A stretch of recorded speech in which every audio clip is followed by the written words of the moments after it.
सोन परी का जादुई लहंगा। बहुत समय पहले समुद्र किनारे एक छोटा सा गांव बसा हुआ था।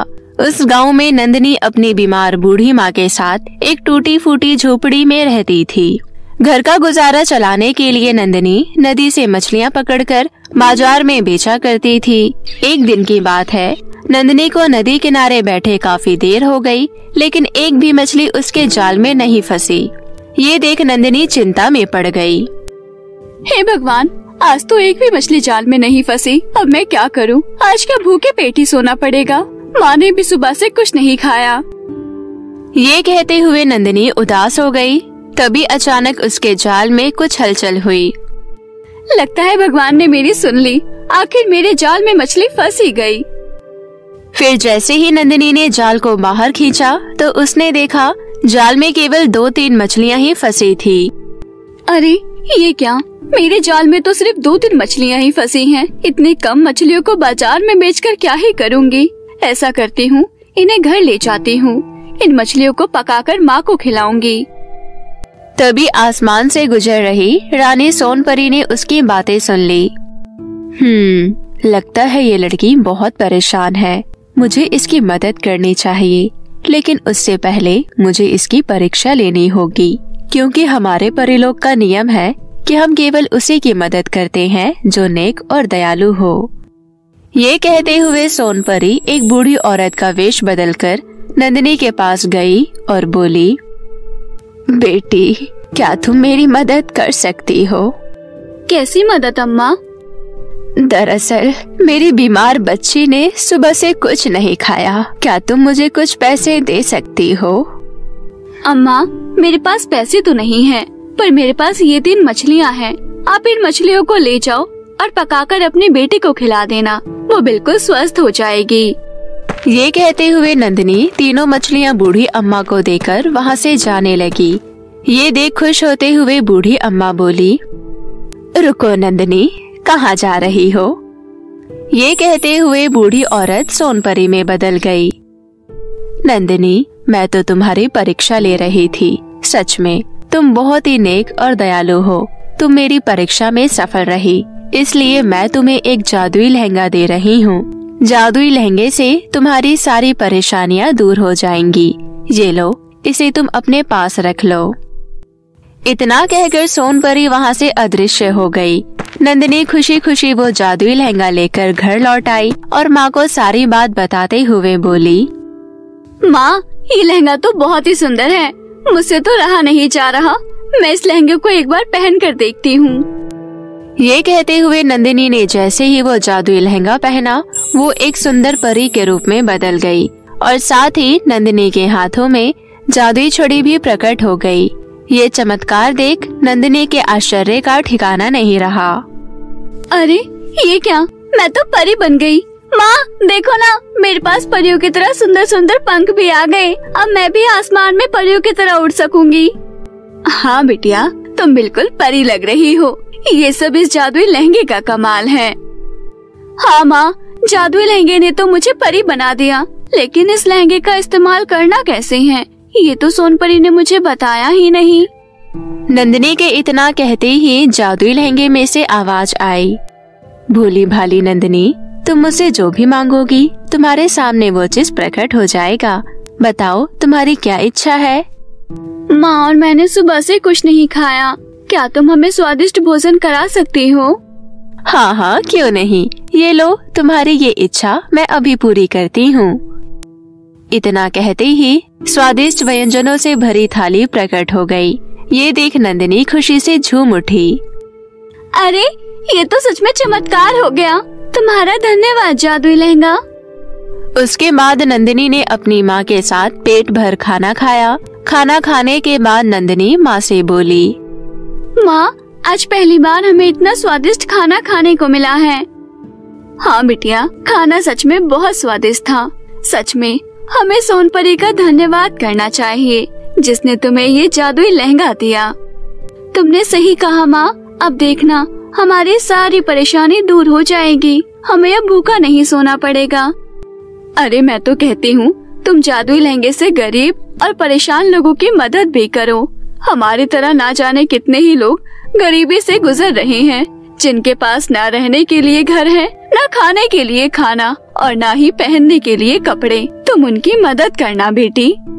हाँ माँ, मैं कल से ही गरीब लोगों की मदद करना शुरू कर दूंगी।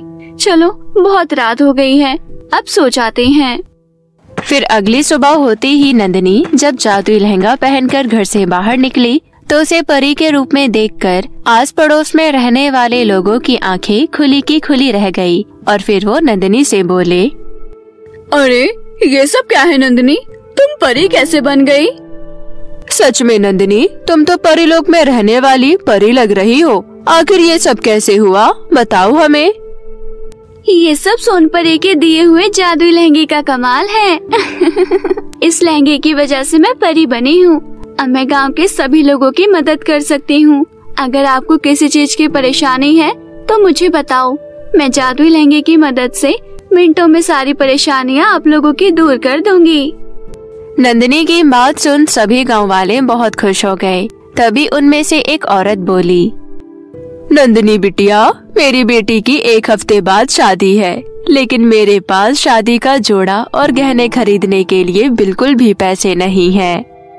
तुम चिंता मत करो काकी, मैं अभी आपकी बेटी के लिए सुंदर सा शादी का जोड़ा और गहने प्रकट करती हूँ।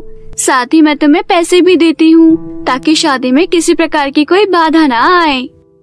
ये कहते हुए नंदिनी ने जादुई लहंगे से अनुरोध किया और अगले ही पल वहाँ सुंदर सा शादी का जोड़ा, ढेर सारे गहने, रुपयों से भरा हुआ बैग प्रकट हुआ।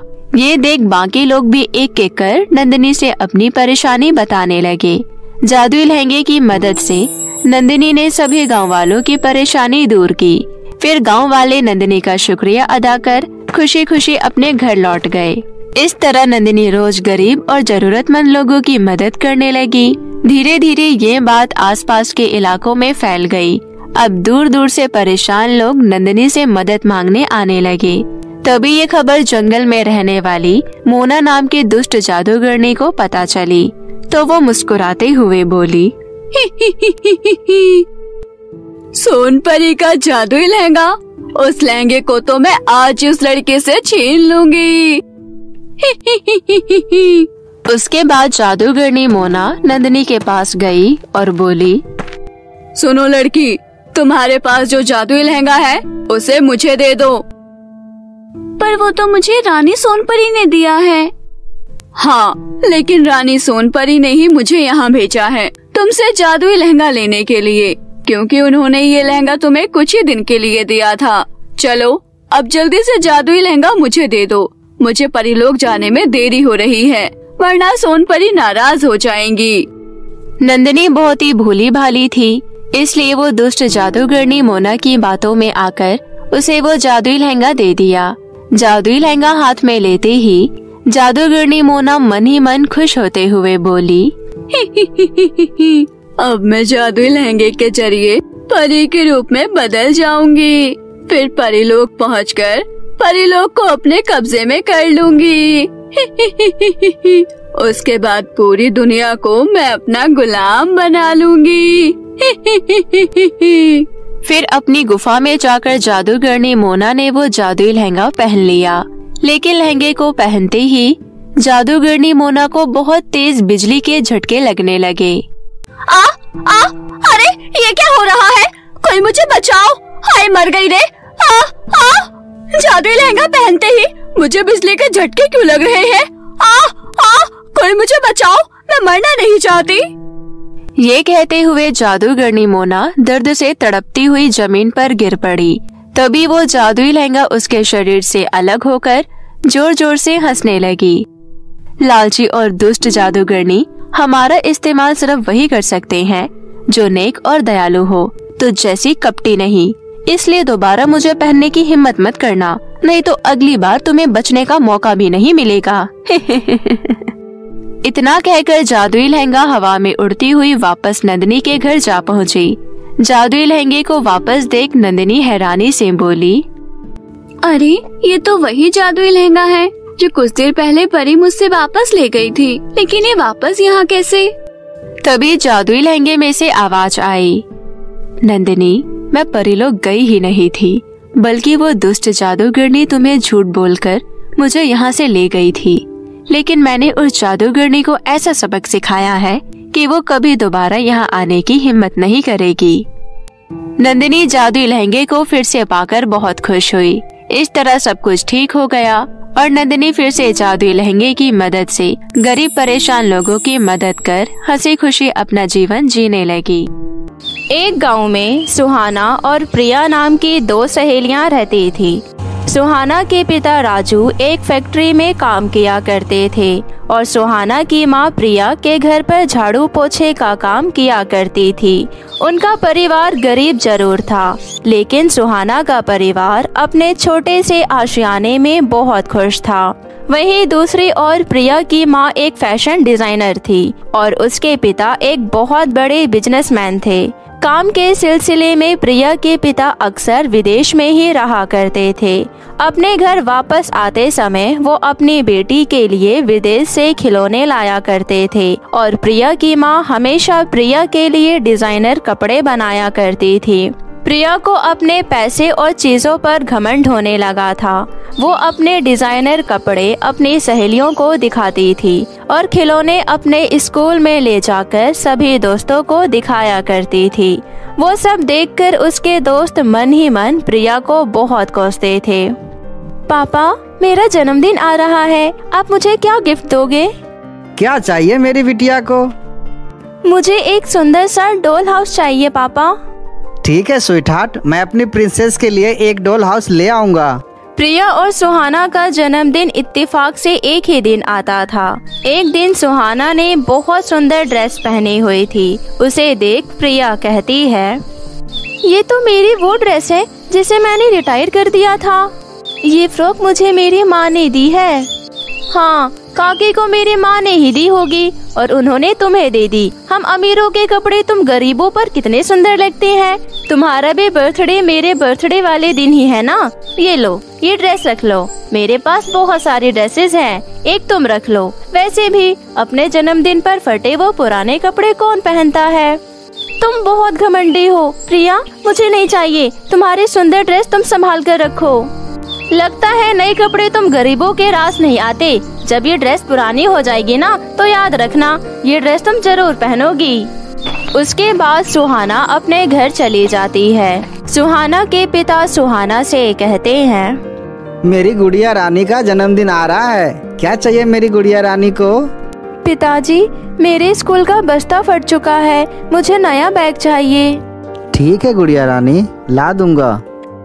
और रात में सभी साथ में बैठकर खाना खाते थे, लेकिन प्रिया की माँ अक्सर अपने काम में व्यस्त रहती थी। प्रिया के सुबह उठने से पहले ही अपने काम पर चली जाती थी और फोन कर उसे खाना खाने को कहती थी।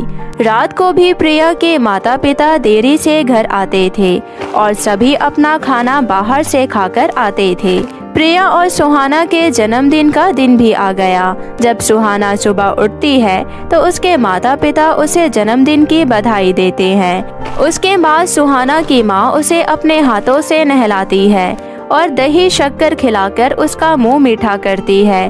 वहीं दूसरी ओर प्रिया जब सुबह उठती है तो उसके उठने से पहले ही रोज की तरह उसके माता पिता अपने काम पर जा चुके थे। प्रिया के माता पिता ने प्रिया को जन्मदिन की बधाई मोबाइल फोन पर दे दी थी। उसके बाद प्रिया रोज की तरह स्कूल चली जाती है। प्रिया स्कूल में अपने सभी दोस्तों को अपने बर्थडे पार्टी में आने का न्योता देती है। आज मेरा बर्थडे है तो सभी शाम को 7 बजे मेरे घर आ जाना। मेरे लिए डॉल वाला केक आएगा, बहुत बड़ी पार्टी होगी आज तो।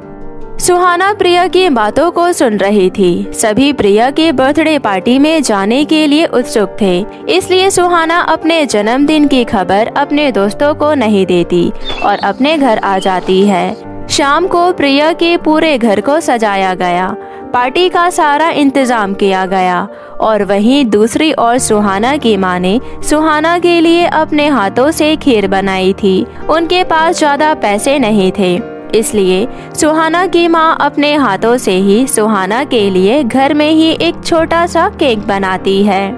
माफ करना बेटी, इसी केक से काम चलाना होगा। मुझे अपना ये दिन हमेशा याद रहेगा। इतना स्वादिष्ट केक खाने को मिलेगा, वो भी आपके हाथों से। तभी सुहाना के घर में उसके कुछ दोस्त सुहाना का जन्मदिन याद करते हुए उसके लिए तोहफे लेकर उसके घर पहुंचते हैं। दोस्तों, तुम्हें मेरा जन्मदिन याद था? मैं बहुत खुश हूँ। दिखावे के 4 अमीर दोस्तों से अच्छे तो मेरे प्यारे दोस्त हैं। वहीं दूसरी ओर प्रिया के घर पर उसके सभी दोस्त महंगे महंगे तोहफे लेकर उसके घर पहुँचे। प्रिया भी अपनी माँ और अपने पिता का इंतजार कर रही थी।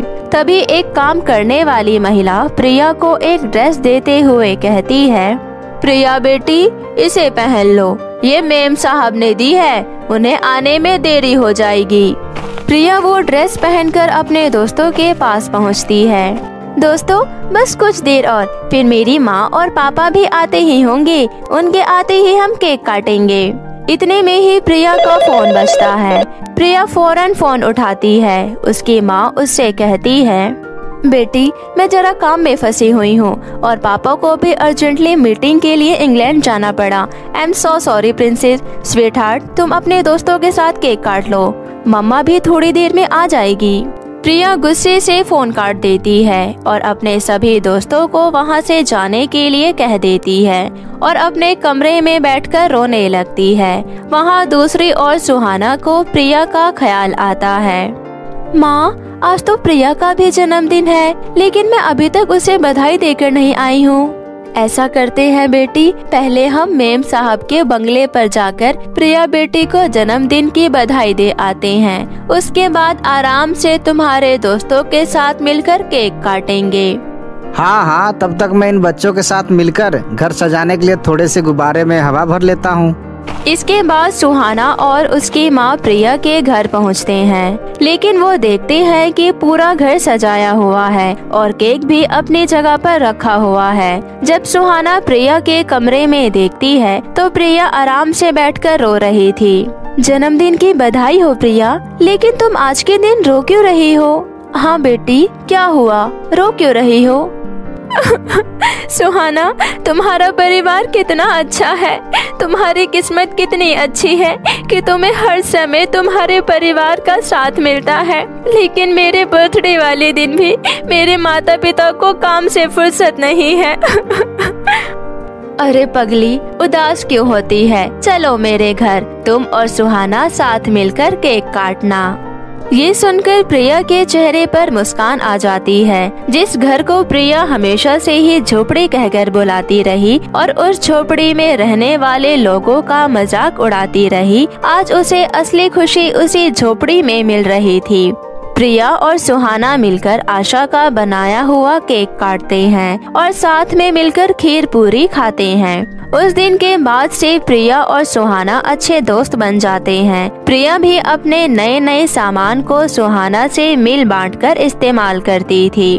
तो मेरे प्यारे दोस्तों, कैसी लगी आपको हमारी ये कहानी? हमें कमेंट करके जरूर बताएं और इसे अपने दोस्तों के साथ भी शेयर करें। और हाँ दोस्तों, अगर आपने अब तक हमारे चैनल पोला टीवी सास बहू को सब्सक्राइब नहीं किया है तो जल्दी से नीचे लाल बटन दबाकर अभी सब्सक्राइब कर ले और साथ ही इस बेल आइकन को दबाना ना भूले। तो मिलते हैं आप सभी से फिर किसी नई कहानी के साथ। तब तक अपना ध्यान रखें। धन्यवाद।